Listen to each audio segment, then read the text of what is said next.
Hello students, West Bengal state university semester 2। তো semester 2তে এইসিসি Bangla যারা paid class নিয়েছিলে, তো এই পেইড ক্লাসের জন্যে আজ একটা প্রথম ভিডিও নিয়ে এসেছি। আর তাছাড়া আমি বলে দিই, পেইড ক্লাস তো না, এটা ডেমো ভিডিও বলতে পারো তোমরা। ডেমো ভিডিও এই কারণ এটা যারা পেইড নিয়েছে তাদের জন্যও থাকবে, এখনও যারা পেইড ক্লাসে আসেনি এরা এই ভিডিওটা তারাও দেখতে পাবে। তো বেসিক্যালি চলো আমরা প্রথম ভিডিওটা নিয়ে কথা বলি। তোমাদের এই যে কোর্সটা আছে এইসিসি বাংলা, এখানে মোট 6 থেকে 7টা ভিডিও আসবে, প্লাস তোমাদের নোটসগুলো প্রোভাইড করা হবে, পার্সোনালি গাইড করা হবে। তো আজ আমরা যে বিষয়টা নিয়ে কথা বলবো, তোমাদের বেসিক্যালি জানো 25টা শর্ট কোয়েশ্চেন থাকে, এবং প্রতিটা শর্ট কোয়েশ্চেন বলতে এমসিকিউ থাকে, এবং ওএমআর শিটে তোমাদের অ্যান্সার দিতে হয়, অর্থাৎ তোমাদের ওএমআর শিটে এক্সাম দিতে হয়। তো আজ আমরা যে বিষয়টা নিয়ে কথা বলবো সেটা হচ্ছে প্রুফ রিডিং।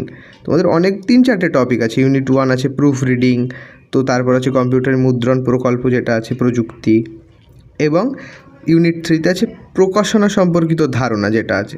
তো এই প্রুফ রিডিং আজ কথা হবে প্রথম ভিডিওতে। তো চলো প্রুফ রিডিং কী কী আছে আমরা দেখে নিই। প্রুফ রিডিং যেটা তোমাদের আছে, বেসিক্যালি আমরা কিভাবে পড়বো আগে বলে দিই। আমরা বেসিক্যালি প্রুফ রিডিং জিনিসটা কি খুব শর্টকাটেই পড়াবো, প্লাস প্রিভিয়াস ইয়ার কোয়েশ্চেনে প্রুফ রিডিং থেকে কী কী এসেছিলো, আর প্রুফ রিডিংয়ের মধ্যে কী কী আছে, বিষয়টা কি, সেটা আজ চলো দেখে নিই। তো প্রুফ রিডিং বলতে এক কথায় আমরা যে খবরের কাগজগুলো আসে আমাদের কাছে, অথবা আমরা যে বইগুলো পড়ে থাকি, তো লেখক যখন লেখেন বইগুলো, অথবা যে প্রকাশক সংবাদক যিনি লেখেন, তো তার ভিতরে অনেক ভুল থাকে। সেখানে বানানের ভুল থাকে, কমা, দাড়ি, এইগুলো, অথবা বাক্য তৈরি, বচন, এগুলোর অনেক ভুল থাকে। তো সেগুলো সংশোধন করাকেই বলা হয় প্রুফ রিডিং। ভালোভাবে দেখে নাও প্রুফ রিডিং কাকে বলে। প্রুফ রিডিংয়ের সংজ্ঞা দেওয়া আছে, এই যে প্রুফ রিডিংয়ের সংজ্ঞা। প্রুফ রিডিং কাকে বলা হয়? মুদ্রণ বা প্রকাশনার পূর্বে টাইপ করা বা কম্পোজ করা খসড়া যে ড্রাফটটা থাকে, তো সেই পাণ্ডুলিপি মিলিয়ে দেখা হয়। ওখানে ব্যাকরণ, হরফ, অক্ষরের প্রকৃতি, এগুলো কখনো ভুল আছে কি না, তো সেই সংশোধন প্রক্রিয়াটাকেই প্রুফ রিডিং বলা হয়। ঠিক আছে, বেসিক্যালি তোমাদের সংজ্ঞা পড়বে না, বাট তোমরা জেনে রাখো প্রুফ রিডিংটা কী। এবং তারপর দেখো প্রুফ রিডিংয়ের বিশেষ কিছু উদ্দেশ্য আছে, এখান থেকে এক্সামে আসে। আমি যে জিনিসগুলো পড়বো, আমি নোটসটা তো দিয়ে রাখবো, এবার এই জিনিসগুলো না ওই কমন দেওয়ার কোনো জায়গা নেই, এটা তোমায় পড়তে হবে। আর নাহলে এক্সাম হলে ওই ফোন নিয়ে বসে টুকলিবাজি করতে হবে জেমিনাই দিয়ে অথবা চ্যাট জিপিটি দিয়ে। তো আই থিঙ্ক গভর্নমেন্ট চেঞ্জ হয়েছে, তোমরা যে কলেজে এক্সাম দিতে, তো সে কলেজ হয়তো এতদিন ইজি ছিল এক্সাম দেওয়া, কিন্তু এখন কিন্তু টাফ হবে, সুতরাং পড়ে যেও। তো দেখো বেসিক্যালি প্রুফ রিডিংয়ের যে উদ্দেশ্যগুলো সব পড়বে। বানানো, ব্যাকরণ, বিশুদ্ধকরণ, এটা আগেরবার এসেছিলো, কোনো একটা প্রিভিয়াস ইয়ার এসেছিলো 24 না হলে 25। মুদ্রণ ত্রুটি সংশোধনা, মানসম্মত প্রকাশ, এই 4-5টা যেগুলো আছে পড়ে রাখবে।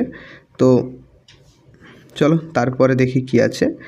এই যেটা এসেছিলো পরীক্ষায় এসেছে কি, প্রুফ রিডিংয়ের প্রধান উদ্দেশ্য কি, কোনো একবার এসেছে লাস্ট 2 বছরের মধ্যে। বানান ও ব্যাকরণ ঠিক করা, এটা মনে রাখবে যে 4টে বললাম, 4টেই দেখে নিও। প্রুফ রিডিং সংশোধন নির্দেশনা চিহ্ন, এবার সংশোধন করার সময় আমরা কী কী নির্দেশনা প্রকাশ করি, তো সেটা নিচে দেয়া আছে। চলো দেখে নিই কী কী আছে। দেখো কী কী নির্দেশনা করা হয়, বেসিক্যালি কম্পিউটারে কী কী করা হয়। হ্যাশট্যাগ দিয়ে কী চাপা হয়, তো স্পেস এন্টার করা হয়। স্পেস বলতে দুটো বাক্যের মাঝখানে যে ছোট্ট একটা ফাঁক আছে দুটো শব্দের মাঝখানে, এই ছোট্ট একটা মধ্যে তার ছোট একটা ফাঁকা দিয়ে অতিরিক্ত, এই যে ফাঁকগুলো আমরা লেখার সময় ইউজ করি, তো এই ছোট্ট জায়গাটাকে স্পেস ইনসার্ট দিয়ে করা হয়। তারপর আছে ট্রান্সপোজের কী ব্যবহার, এটা সরাসরি এক্সামে চলে আসে যে হ্যাঁ আমরা টিআর অথবা ট্রান্সপোজ কেন ব্যবহার করি। তারপর আছে এনপি, নিউ প্যারাগ্রাফ কখন করা হয়, অর্থাৎ নতুন একটা প্যারাগ্রাফ রচনা। আমরা যখন লিখি, কিছুটা লিখলাম, তো নতুন একটা প্যারাগ্রাফ যখন তৈরি করি, তো কম্পিউটারে যখন করা হয় তখন এই নতুন প্যারাগ্রাফ, এটাও প্রুফ রিডিংয়ের আন্ডারেই আসে। তো তারপর দেখো দেখতে পাচ্ছ তোমরা, বেসিক্যালি এগুলো নিয়েই কথা বলবো। রান অন আছে, লোয়ার কেস আছে, ক্যাপ বা এসসি আছে, ক্যাপিটাল অথবা স্মল ক্যাপিটাল যেটা, অর্থাৎ বড় হাতের অথবা ছোট হাতের। তারপর ডিলিট বা ডিইএলই বা ডিইএল যেটা আমরা ব্যবহার করি, অর্থাৎ কোনো কিছু ডিলেট করার ক্ষেত্রে যেটা ব্যবহার করা হয়, ঠিক আছে। বেসিক্যালি এরপরে আমরা প্রুফ রিডিং এবং প্রুফ সংশোধনটা পড়ব। প্রুফ সংশোধনের বিভিন্ন পথ আছে, তো চলো সেগুলো দেখে নিই।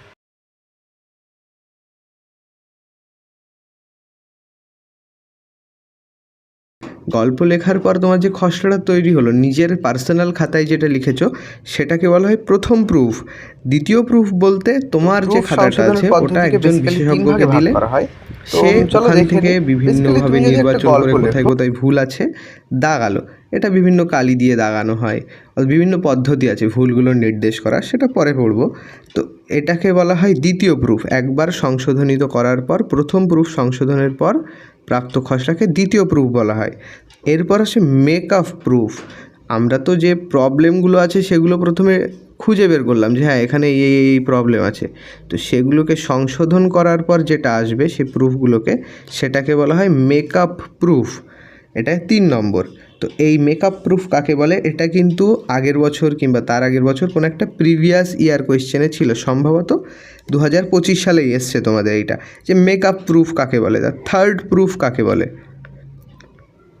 তো বেসিক্যালি দেখতে পেলে কোন কোন জায়গা থেকে কোয়েশ্চেনগুলো আসে। এগুলো যখন তোমরা যারা ক্লাস নিয়েছো তারা এখন বুঝতে পারবে না, এক্সাম হলে বুঝতে পারবে যে ইউটিউব থেকে সাজেশন নিলে কেন সম্ভব না এইচএসসি বাংলাতে কমন পাওয়া, অন্যান্য সাবজেক্টগুলো কমন পাওয়া অনেকটা ইজি। দেখো এবার আছে আমাদের এখান থেকেও এই যে হিস্ট্রি, প্রুফ রিডিংয়ের ইতিহাস, এখান থেকেও আমাদের অনেক প্রশ্ন আসে এক্সামে। তো বেসিক্যালি আমি বলেছিলাম 3টে ইউনিট আছে, তো 3টে ইউনিট, প্রতিটা ইউনিট থেকে 8 থেকে 9টা করে প্রশ্ন আছে। তো এবার আসছে তোমাদের প্রুফ রিডিংয়ের ইতিহাস। সূচনা কবে হয়েছিল, গুটেনবার্গ প্রেস, এখান থেকে প্রশ্ন এসেছে একটা। এই যে প্রমিত নিয়ম বলি ISI, এটা থেকেই প্রশ্ন এসেছিলো, কিন্তু আগের প্রশ্নগুলোও এইবার আসতে পারে, যেহেতু কোনো কমন থাকে না, কোনো বছরই কোনো প্রশ্নে কমন থাকে না। তো কবে প্রথম প্রুফ রিডিং শুরু হয়েছিল, তারপর পেশা হিসাবে কবে বিকাশ হয়, 1600 শতক, শুরু হয়েছিল 1500 শতকে জোহান গুটেনবার্গের ছাপাখানায়, এবং প্রুফ রিডিং 1600 শতকে। যেহেতু শিক্ষিত একটা জব, প্রচুর শিক্ষার দরকার, তো সেক্ষেত্রে সমাজে প্রচুর মর্যাদা পেত। কিন্তু বর্তমান দিনে AI অথবা নতুন যে কম্পিউটার টেকনোলজিস আসার পরে এটা তত মূল্য নেই। তো দেখো ভারতে কে এই প্রুফ রিডিং কেমন হবে, কোন কোন ভুলগুলো ধরা হবে, তো সেটা নির্দেশ করে ইন্ডিয়ান স্ট্যান্ডার্ড ইউনিভার্সিটি বা institute, Indian standard institute ISI। তো এই ISI আর একজন লেখক আছে বাংলা প্রুফের জন্যে যে দিক নির্দেশ দিয়েছে, তো তা এনার যিনি বইটা লিখেছেন তার নাম হচ্ছে প্রবীর কুমার লাহা। তো আমাদের যখন ইউনিভার্সিটিতে সিলেবাস দেওয়া হয়, সিলেবাস দেওয়ার পর এনার যে বইটা প্রবীর কুমার লাহার বইটাই পড়তে বলার কথা বলা হয়েছে। তো বেসিক্যালি বই পড়া তো সম্ভব না, হয়তো 400-500 পৃষ্ঠার বই কীভাবে পড়বে।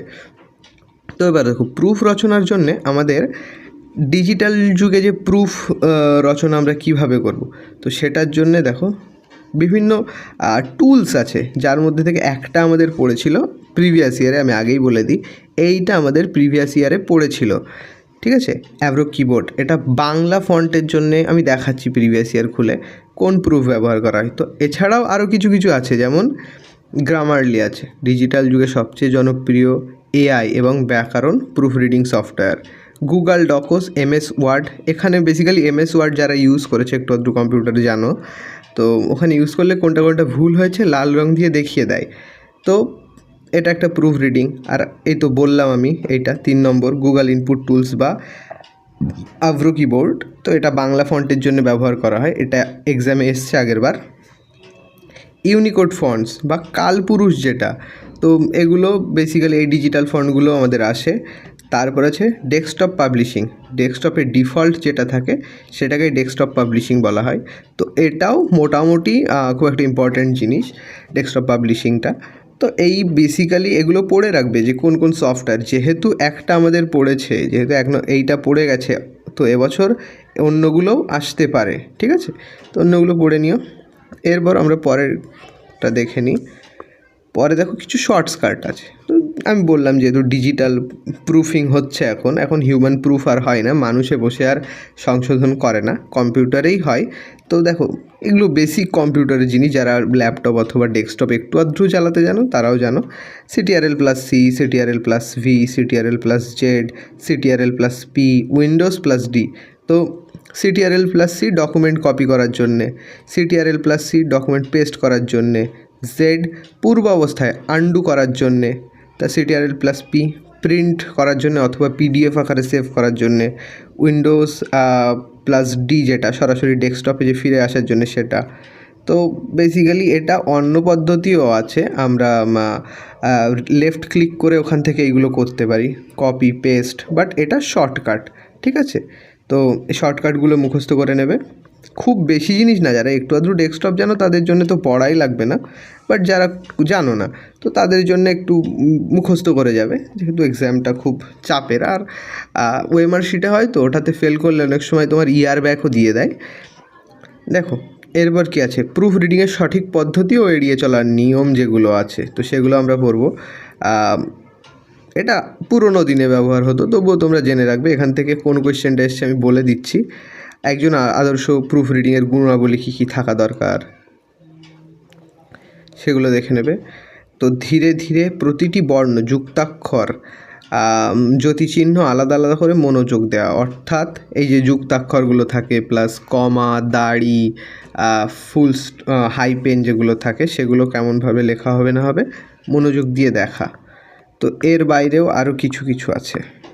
ভুল কোন কোন করা যাবে না, ভুল থেকে একবার প্রশ্ন এসেছে, ঠিক আছে, দ্রুত পড়া যাবে না এটা না, হয়তো এইটা এসেছিল, উপসংহার ও শিরোনাম উপেক্ষা করা। তো এইটা থেকে একবার কোয়েশ্চেন এসেছিল তোমাদের 24 কিংবা 25, আমি অত অ্যাকুরেট বলতে পারছি না, বাট কোয়েশ্চেনে ছিল এটা কনফার্ম। তো বাকিগুলো এখান থেকে পড়ে নেবে। আমি আজ বেসিক তোমাদের ধারণা দিচ্ছি প্রুফ রিডিংটাকে কী কী কোয়েশ্চেন এসেছিলো। তো আমি এরপর যারা পেইড ক্লাসে আছো তাদের জন্য পার্সোনাল ভিডিও নিয়ে আসব, তো সেটা যারা পেইড ক্লাস নেবে তারাই দেখতে পাবে। তো বলবো যারা এখনও নেওনি নিয়ে নাও, নাহলে কিন্তু চাপ হয়ে যাবে। এরপর দেখো কী কী কোয়েশ্চেন এসেছে তোমাদের দেখিয়ে দিই। প্রথম প্রশ্ন, প্রুফ রিডিংয়ের উদ্দেশ্য কী? এটা এসছে প্রিভিয়াস ইয়ার কোয়েশ্চেন 2024-এ। প্রুফ সংশোধনের ক্ষেত্রে হ্যাশট্যাগ চিহ্ন ব্যবহার কী নির্দেশ করে, যেটা আমি বলেছিলাম। রান অন কথার অর্থ কী? মেক আপ প্রুফ, দেখেছো, মেক আপ প্রুফ বা থার্ড প্রুফ কাকে বলা হয়, এটা এসেছে। দেখো প্রুফিং রিডিং কোন শতকে পেশা হিসেবে গড়ে ওঠে, পড়ে গেছে এক্সামে। কোথা থেকে প্রশ্ন আসে, তোমরা যদি শুধু কেউ সাজেশান পড়ে যাও কিচ্ছু মনে রাখতে পারবে না কোনটা কোন প্রুফকে বলা হয়, কিন্তু বেসিক একটা ধারণা নিয়ে গেলে খুব চাপ হয়ে যাবে। প্রুফ সংশোধনের নির্দেশিকা বইটি রচয়িতা কে? প্রবীর কুমার লাহা। আরও বেশ কিছু এগুলো কিন্তু এসছে প্রিভিয়াস ইয়ার কোয়েশ্চেনে, ঠিক আছে, এগুলো এমন না আমি মন থেকে দিয়ে দিচ্ছি, তো এমন প্রশ্নই আসবে। ডিজিটাল যুগে প্রুফ রিডিংয়ের প্রধান সফটওয়্যার কোনটি? প্রুফ সংশোধনের সময় কোন অভ্যাসটি ভুল পদ্ধতি? দ্রুত পড়া, এই যেটা বলছিলাম না একটা এসছে ওখান থেকে, তো দ্রুত পড়া এসেছিলো, আমি অন্য একটা বলেছিলাম। এরপর তোমাদের কি আছে দেখো, প্রুফ রিডিংয়ের ক্ষেত্রে TR চিহ্ন দিয়ে কোনটা ব্যবহার করা হয়, এবং ইন্ডিয়ান স্ট্যান্ডার্ড ইনস্টিটিউট যেটা ISI, তো এটাও এসছে। চলো এবার তোমাদের কেমন কেমন এসছে কোয়েশ্চেন, আমি প্রিভিয়াস ইয়ার কোয়েশ্চেন একটা খুলে তোমাদের দেখিয়ে দিই। প্রিভিয়াস ইয়ার যদি কোয়েশ্চেন খুলি, আমি মনে করো এইটাই খুললাম, তো এটা হচ্ছে তোমাদের 2025 সালের কোয়েশ্চেন, আগের বছরের AECC সেকেন্ড সেমিস্টার ফার্স্ট হাফের কোয়েশ্চেন। চলো এখান থেকে কী কী কোয়েশ্চেন আছে তোমরা দেখে নাও। বললাম আগেই যে তোমাদের ওএমআর শিটে এক্সাম হবে, তোমরা ফার্স্ট সেমে দিয়েছো। প্রথম কোয়েশ্চেন কী আছে দেখো, ফ্রন্ট রিডিংয়ের প্রধান উদ্দেশ্য কী?